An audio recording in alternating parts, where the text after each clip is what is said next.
Welcome to the Media Bolt podcast, where we talk all things content creation. So no matter if you're filming with a big budget cinema camera or just your cell phone, we're here to provide you with practical knowledge for the next time that you press record. On today's episode, I've got a business owner of a video production company out of Waukesha, Wisconsin. I got none other than my man, Derek Pfister with Stair Films. How you doing, man? Thanks for having me, man. It's great to be here, and I'm excited to talk to you about the creative industry here in Wisconsin. Awesome, man. Yeah, we've connected for a while, and finally getting to meet each other in person. So this is cool. Yeah, this is awesome. I'm glad to be here, and thanks for having the time to bring me in. For sure. First thing I want to kind of ask you is filmmaking. Why'd you get into it? And then if you want to just tell us a little bit about how your company was kind of created and how this kind of came about, Stair Films, and where you guys are at right now. Yeah, to make a long story short, it started with a video project that my brother did back in high school, all the way back in 2001. And I came across it on his old VHS tape, and it was an old project that he did for his media class where they would pretend to go to the movie theater and see the top movies of today. But it really wasn't that. It was like a lot of the older films that they really enjoyed, like Indiana Jones, Last Crusade, stuff like that, and Days of Thunder with Tom Cruise. And they would pretend to show a clip of the movie and then review it, but it was really just them acting the movie scene out in a comedic way. And I just kind of fell in love with that, showed it to my friends, and they also thought it was hilarious. And we ended up just grabbing one of those old JVC cameras that filmed on VHS and just kind of took our own crack at it and made our own skits and everything. And we showed them around to a lot of people. They thought them were funny. They thought that we did a great job trying to mimic other movies and scenes and stuff like that. And it kind of grew from there throughout high school. And I started to take it a little bit more seriously because people were saying, you do this as a career. You could make this your career once you're in college and beyond. And I'm like, awesome. So I got involved in screenwriting competitions with Milwaukee International Film Festival, now Milwaukee Film. And my first screenplay that I wrote ended up making like the top 50 in the competition out of 100. And it just kind of took a whole nother step, like, wow, I could actually do something and be one of these people who make movies and just be involved in the community. And it just kind of became a thing throughout college, and I became a filmmaker at that point. And Stair Films was what my brother did. Like, his production name was Stair Films, and it just kind of came out of nowhere, where they're like, we need to think of a production name. So they actually saw like a yellow chair sitting on a set of stairs, and they either like, that's kind of unique, let's use that. So, and for whatever reason, when I was a kid, I thought that was such a unique name, and I fell in love with it. And once I got in high school, I was still using that name, but I gave it meaning, because before it really didn't have like a huge meaning. And I loved it because it does have meaning. It means pretty much that you can get simple ideas from the most oddest of places and turn them into huge ideas. And sometimes those huge ideas don't have to be so complicated. And you got to think of ideas from the most unusual places, because you want to make your stuff different than everybody else's. For sure. So, and I just love that. And it was Stair Productions, but I changed it to Stair Films. And here we are 20 years later, still using that name. Look at that. Look at that. Yeah. That's awesome. So can you just tell us a little bit about what you guys do, the type of work you do? Maybe you can just go over, there's a couple things we'll talk deeper on a little bit later. Yeah, 100%. So we started out just doing weddings, but I knew we could do more because weddings become a lot. There's a lot of work that goes into it. But we also like to help out businesses. We want to help businesses grow, because a lot of people helped us grow and they were part of their own business. So we wanted to do the same for them. And with our ability to create film and use that artistic aspect to help them grow through business, like to showcase what they can do, their voice, all that, we kind of turned that into our full-time thing, along with still doing weddings. But our ultimate passion is still filmmaking. So we always do that on the side, get involved with competitions and all that. But our ultimate goal for Stair Films is to help businesses grow through creating small ideas and turn them into big ideas. Something that might be like, oh, this could work, and saying, no, this will work. And that's what we want to do for businesses. I love that. Being a production company owner, I think for me, one of the big things that I strive for is just helping this community of Milwaukee, Wisconsin filmmakers like grow, right? What are some things that you think that are important to help that kind of continue to grow and just build this economy here for filmmaking? Oh yeah, definitely. So a big thing, especially right now, is building the Wisconsin incentives here as a whole state, because right now we don't really have anything. A lot of big industries aren't growing here, and there's so much opportunity here, so much talent that we can use that to grow a lot of businesses just in general, because everybody has, whether it's film, art, or any of that, we can use that to grow one another and showcase, hey, you don't have to be on the East or West Coast just to do this type of work. You can do it here in the Midwest as well. But a lot of it really revolves around wanting to collaborate with one another, not being afraid to do that. Just because you have your own brand, your own ideas, doesn't mean you can't come together as one to make those ideas even bigger, just as one brand itself. 100%, 100%. I think with our podcast, that's one thing that is like collaboration over competition. Get to meet people because this is our network, and this is, if we want to be that big city one day, we gotta have resources with each other, and I think that really is important. Oh Really yeah, important. 100%. Something I wanted to ask you as a production company owner. So let's say I'm someone that wants to start a production company. I've got LLCs and banks set up and all that stuff. Website's good to go. What are a few steps that you would say are important to kind of get your company off the ground and start getting clients and things like that? A big thing is you're going to have to start doing things for free. You got to start showcasing what you can do. And a lot of people want to just jump into this already making money right off the bat, but you can't do that. You really got to volunteer to do a lot of projects for free to showcase what you can do, build your portfolio, do a variety of different projects to eventually become a reel, to really showcase your variety. So I always tell people, yes, it kind of stinks that you have to do a lot of your work for free at the beginning, but 100% becomes worth it down the road, because that's how you do start to earn money, because you draw that attention in. Once you have all that work showcased, you'll draw that attention in, and you'll just continue to grow out there, because word of mouth is huge. Yeah. You do such a great job working with your client. You become a partner with your client.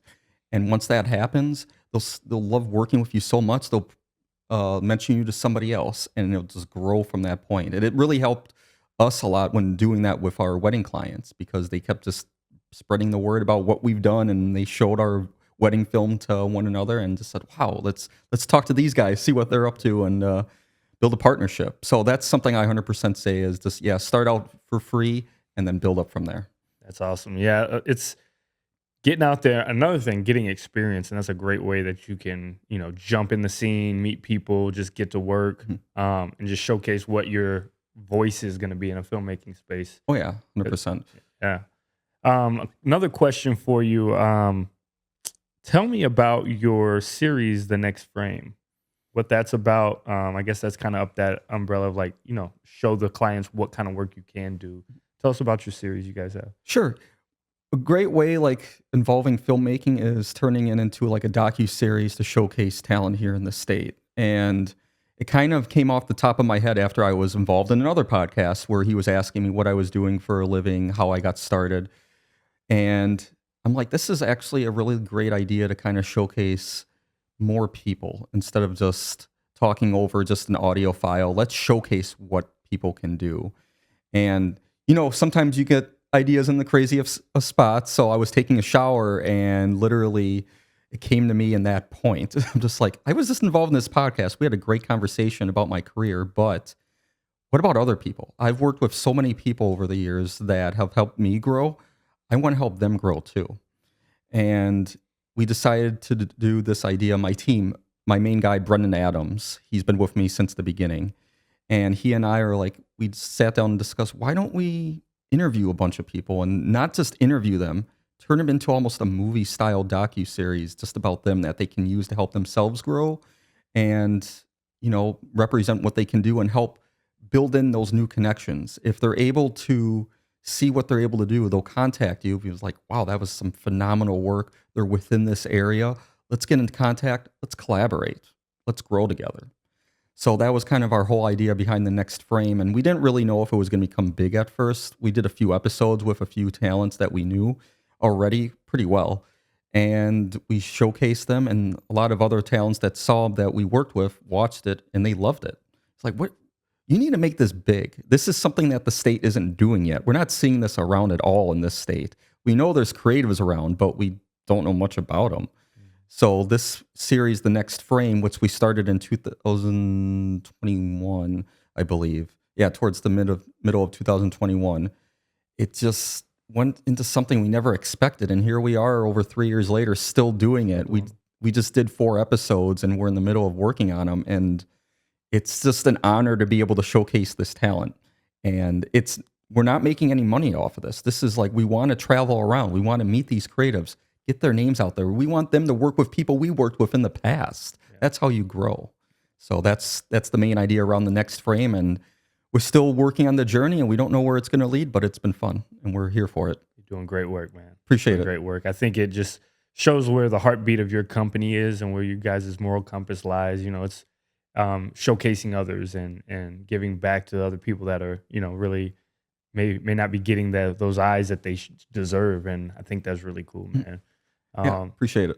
Something else I wanted to ask you about is you guys are always in the 48-hour film projects.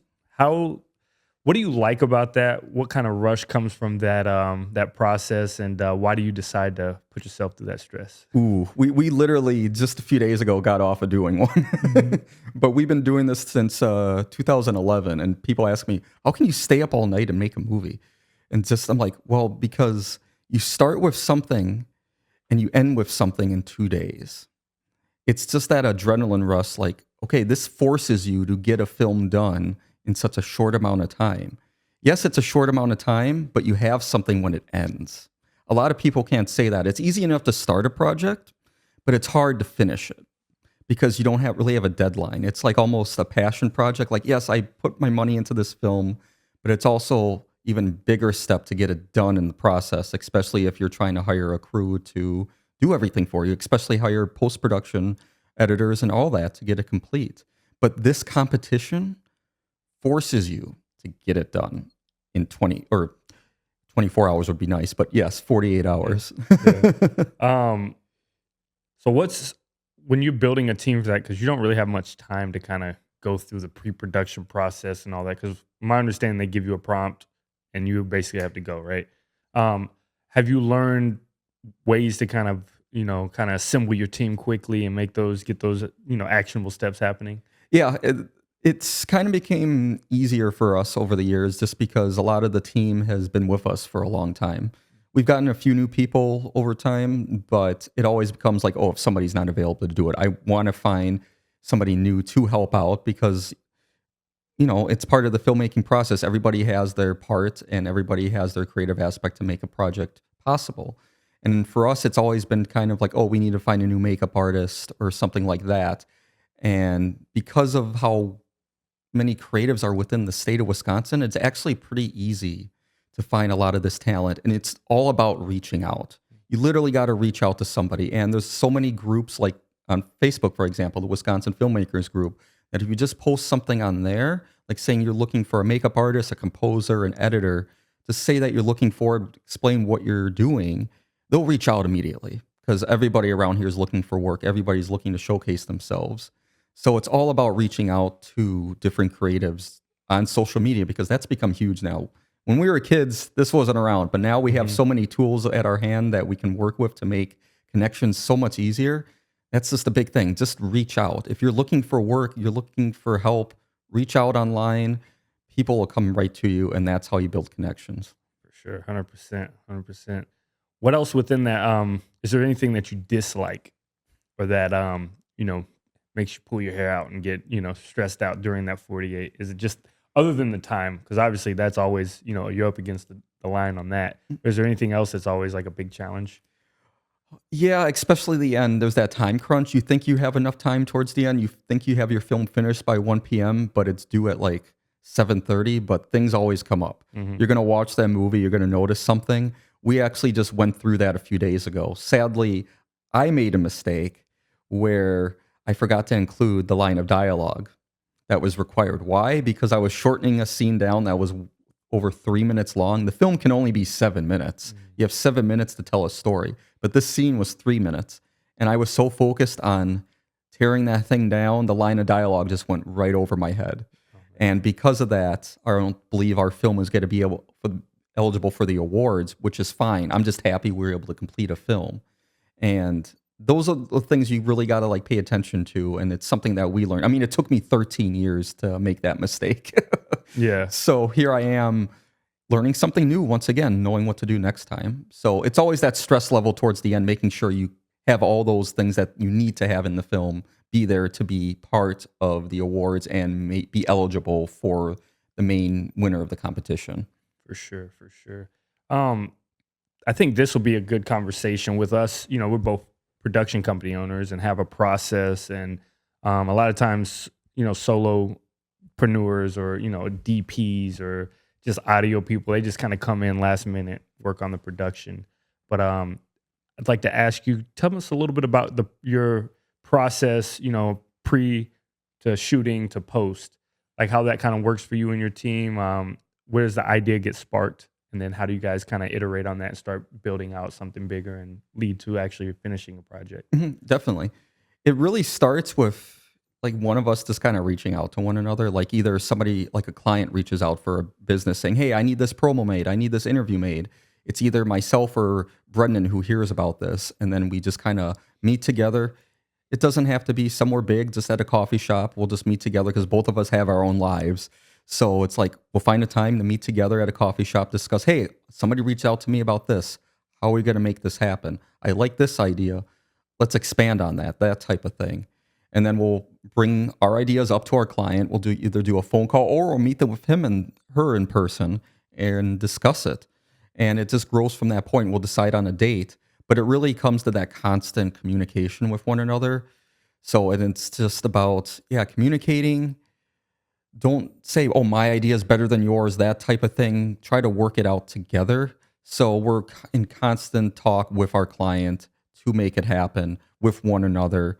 Yes, that seems like that's a lot of calling, but that's how the project becomes the way you want it to be. Your vision is made by that communication with one another, meeting up, and just working together as a team. And it is about teamwork. Yeah, yes, they're our client. Yes, that's the project at hand, but I want to work and learn also from our clients, and hopefully they learn something from us as well. And we just kind of build that throughout the whole entire process through pre-production, production, and post. Mm-hmm. So, what's your favorite part of the process out of the three? Definitely filming. Yeah, I do more editing than filming, but when it comes to being able to be out and about filming instead of being at the computer all the time, focused in on that screen, I just love seeing things. I love seeing ideas being made and everything. As much as I do love editing, I like making the project become something.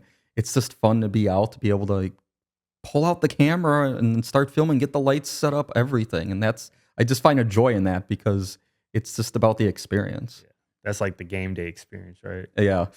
Especially. There's nothing better than when you put all the work in and some small idea becomes this like thing that you're seeing happen in real time. Mm-hmm. Musicians must get that feeling similarly when they perform on stage or something, but exactly, that's our arena, right? It really is, yeah.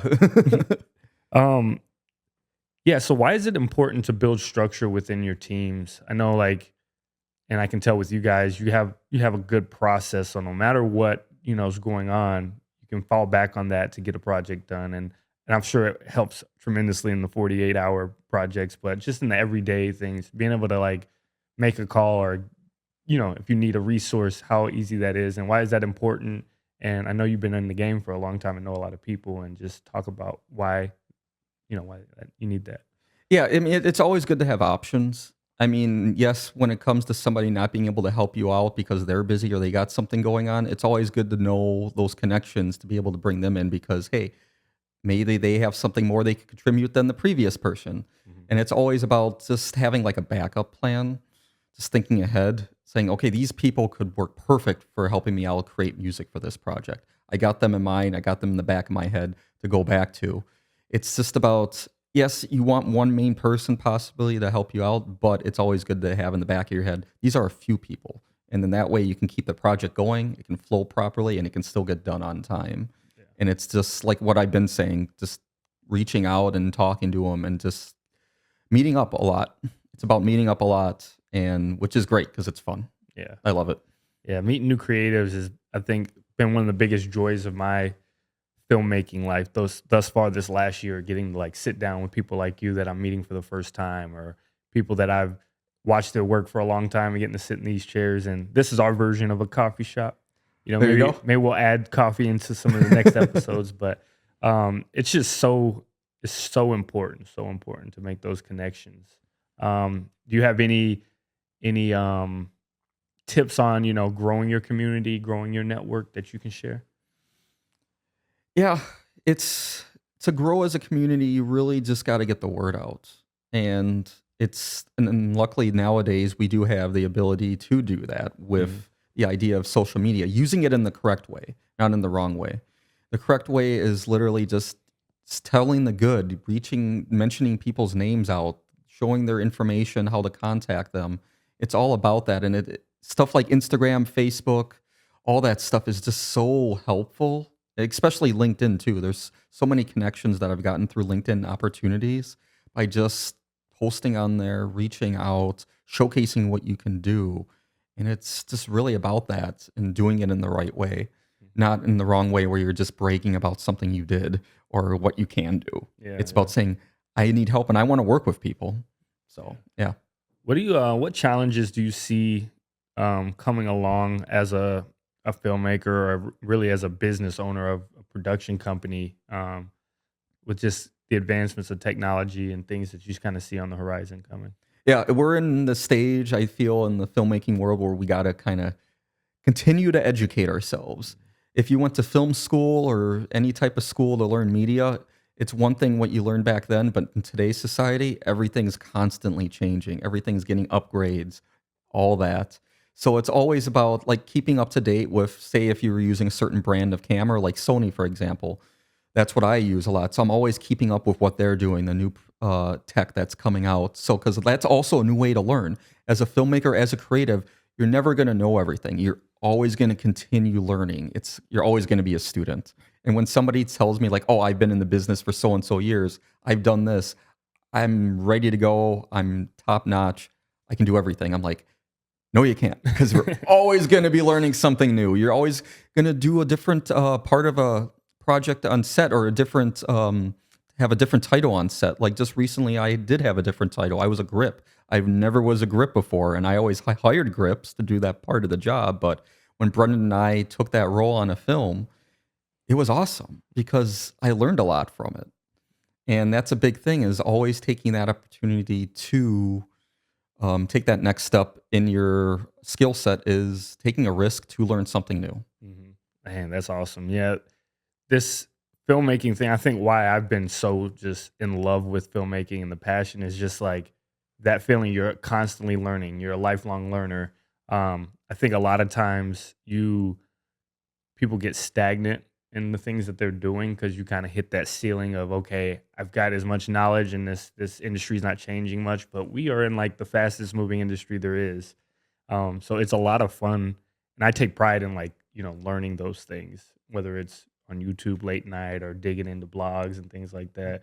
And can you just talk about, I mean, you kind of mentioned, but the importance of like things are going to change whether you want to or not, and it's up to you, as a business owner. It's up to us to kind of make sure that we're moving along with that change current. Yeah, it's just so important because I mean we do have so many tools at hand. Like you just mentioned, YouTube. Yeah. You can learn how to do a lot of stuff in filmmaking school or just film school in general off of that, and then just kind of, because so many people out there want to educate one another. That's why they put those videos out. So I also try to pay attention to that. If there's like I have a question about a specific piece of tech on my camera, I look it online and with people I trust, because it's just right there at us, and you just got to take that chance to look. Yeah. You got to have that enthusiasm to want to do that, instead of like being maybe stubborn, saying, I'll figure it out eventually." I'm like, no, I mean, you got to ask for help. Yeah. Yeah. That's how we grow. Yeah. Hmm. I think also the crux of what we do is storytelling, Hmm. right? So I know it's tough. A lot of times people get so locked into gear or locked into lights or, the newest firmware updates and this and that, but it's really all about telling a cohesive Hmm. story that's engaging. What's some of the things that you kind of do? Do you have any processes on that, or focus is when you start to, build a story that that kind of work? Yeah, I mean, storytelling is the biggest thing in filmmaking. If you don't have a good story, then nobody's going to want to view it. Yes, it may look pretty. You could have the best gear out there, best lenses, everything to make it look so top notch. But if it doesn't have a good story in it, it's like, what's the point? So when it comes to the storytelling process, you got to really look at it saying, okay, you got to start it out big. Like, well, why is this important? You got to show your subjects. You want to get them out there right away. Or even if it's a product, you want to showcase, boom, you want to get it in their faces right away. Because in today's society, a lot of people's attention spans are very short, especially with like, oh, I just want to know the answer right away. So with a lot of storytelling now, you just want to get it started out strong, get the message out there pretty good, and then end it strong, kind of put it all together. That's huge. Even if it's a wedding film, you want to start out with, okay, their beginning, middle, and to where they end, where here they are now together as a couple. It's with any project. So that's the way I think about it. I got like a beginning, middle, end. I got to start out strong, continue being strong, and end it even stronger. For your company, do you have any things that you see coming up next, or any iterations that you're looking to kind of embark on? No, it's hard to think. Like, I take one day at a time nowadays. Yeah. I'm like, I have these ideas. I'm like, with the next frame, for example, I would love for it to be big, to become like a continuous thing. We're still growing. That's just part of it. But I would love to see that be a yearly thing where it's seen by so many people, just not within Wisconsin, but outside, to know that, okay, you can make films in the state of Wisconsin. And I want to draw people from outside states here. And doing the next frame, I hope, is doing that to say, hey, this talent's here. Come on here, work with us. Yeah. You don't need to be dragged out to a different state to do that if it's on the West or East Coast. But I want that to happen. I want the films to be made here. I want it to be a big industry because there's so much talent. You've seen the talent. You brought it right here on your show. So we're all here. Mm-hmm. So that's one of my big goals. For me as a business owner, I just want to help continue growing other people's businesses through our creative skill. Do I see us becoming like this big time business? No, I don't know if I ever see that, but you never know. But my goal right now is just to continue helping one another out and grow as a community. Yeah, for sure. What do you hope for our filmmaking community of, in Wisconsin, things that can happen? And are there any things that you're actively doing to kind of participate in that change? Yeah, like literally the 48-hour film project is doing that. We just had over 40 teams make a film in 48 hours. And that's just insane. And it used to be Milwaukee and Madison, but a few years ago it split up to just being, or it came together, that is, as one. So now it's the Wisconsin 48-hour film project. So instead of being in separate locations, we're all coming together as one community to showcase what we can do. So it's just so much talent coming together as one. And that's just awesome to see. And just being able to showcase, hey, I made a film in 48 hours. We did this, that, and got it done. That says a huge thing. And another big thing is, yeah, these films are made in 48 hours, but they're also going to the big time film festivals to say, hey, these films are being made here in Wisconsin. They totally can be done here. Mm-hmm. I'm part of one of those films that's going to the Cannes Film Festival next month. And it's going to be a huge blessing being able to go over there and to see all these people at the Cannes Festival in France to say, hey, this movie you just saw, this was made in Wisconsin in the United States. This is where all that talent is. And hopefully that'll draw a lot of attention to what we all can do here. Nice. I'm going to hit you with a Media Bolt lightning round of questions. All right? All right. Just answer real quickly. First thing that comes to your mind. Yeah. All right, here we go. Favorite camera body? I'm going to say FX6 right now. I like that. I'd say the same thing. Yeah. I love that camera. All right. Favorite project that you've worked on in the last year? Next Frame. Next Frame. Nice. All right. One more. This one's off the top. Coming up with this one. What is your favorite camera lens or company that makes lenses? DZO Film. Okay. I just started using them and I'm really happy. Otherwise, can I say one more? Yeah, for sure. Believe it or not, Tamron. They make a budget friendly workhorse. That's what I call it. Yeah, it makes it. The images are just beautiful out of them, Yeah. and that's why I love them. They're budget friendly and everything. So Yeah. Yeah, the DZOs I really like. We were like basically going back between them and the new Nisi Athena Primes. Sure. And we just kind of did this juggling act for a while, and we eventually went with the Athenas. But Nice. yeah, those are sweet too. Awesome. I would love to try some Sigmas. I haven't been able to try them yet. Yeah. Yeah, see how they are. I think the lens I really wanna love to mess around with some of those Cook lenses. They just look so sweet. It's one thing about our industry, right? It's so dang expensive. We want to get all these tools, but there's just like thousands of dollars. But I'm like, why do you choose the most expensive industry? Yeah, because it's fun. I love telling stories. That's why you got to rent them. There's some great places like North American Camera. Exactly. Spots around here that you can test some of those things. Add it in the budget. You know. Play around with them, see if you like them or not, and then decide if you want to get it yourself. Exactly. I don't know. $30,000 lenses are out of my range, but I mean, the camera bodies you and I have bought in general, like those are already thousands in itself, and then you spend even more on the lenses. People don't get that, and I think clients, if people are ever wondering, well, why is your services so expensive, this and that, like it's expensive just to get the gear to make the thing, and then that's not even counting all of the time and the knowledge you have to gain to do it, and just the investment in oneself to make project, right? Exactly. And that's one thing I always got to do for my clients is educate them. Because like, oh, you can film this and get it to me in like a week, right? I'm like, no. If I had nothing else to do, possibly, but I also want to take my time and make it look good for them. I want their vision to come to life. I want to take my time on it to where it tells the story that they want to be told, as well as the story that we want to be told to make them stand out. So it always becomes a thing about educating your clients too, about why everything costs the way it is. Yes, our equipment costs a lot, but it also is our time too that we're putting into it, and a lot of thought that puts into it. Yeah. What's your hope for our Wisconsin filmmaking community going forward? That we all work together.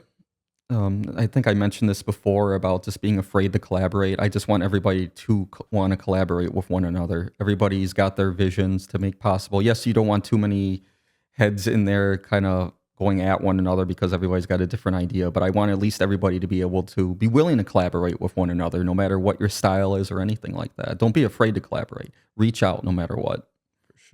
And where can people find Chair on Stair Films? Sure. Go to chaironstairfilms.com. On there, you can see all of our social media options, Facebook, Instagram, all that stuff. You can find us on there. Reach out. We got our YouTube stuff as well for the next frame. It's all on there as of right now. We'll see what happens at this point. But yeah, feel free to reach out at chaironstairfilms.com. Awesome. Well, Derek, thank you so much for coming on the Media Boat podcast. No matter where you're watching this episode, if you could do us a huge favor, like, comment, subscribe, all those things, no matter what platform. And thank you for watching this episode. Go check Derek and his company out. I'll see you next time. Peace. Have a good one.